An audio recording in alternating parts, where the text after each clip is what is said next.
Mga ka-trades, meron tayong trades dito sa London session.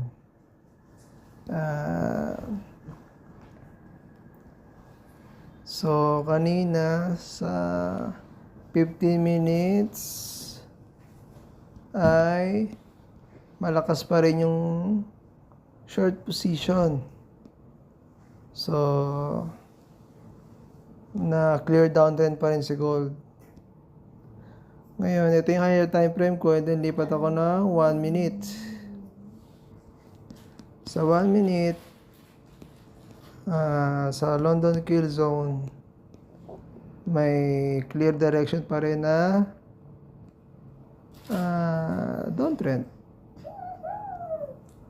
So, hinintay ko siya mag-pullback, mag-retracement, and then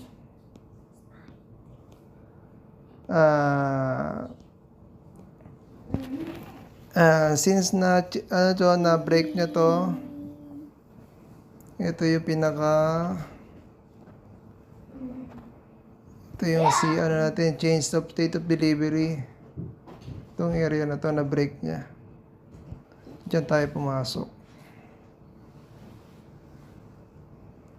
kasi may change of delivery, tapos may fractal swing low. Ito, fractal swing low. So, fractal swing low, and then change character, na-break niya yung change of delivery. So, ayan, may running position tayo. So, hoping na tayong maka-TP. Ratio lang natin dito, 1:2 mga ka-trades. 1:2. So, ito yung live trades natin. So, waiting na lang tayo kung anong kapalaran ng trades natin. So, ayun lang. Ang ano lang natin mga idol, mga ka-trades, simple lang yung strategy natin. Wala tayong mga indicator.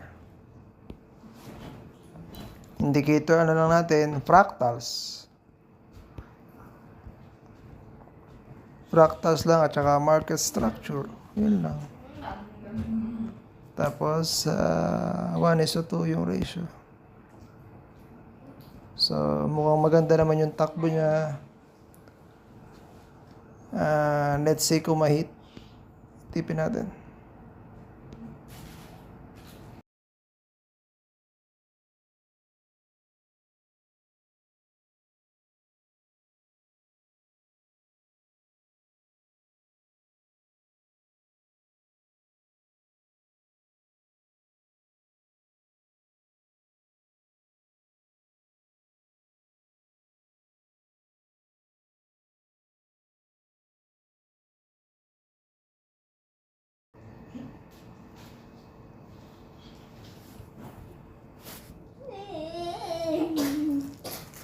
Ayun na mga idol, na-hit na yung tipin natin.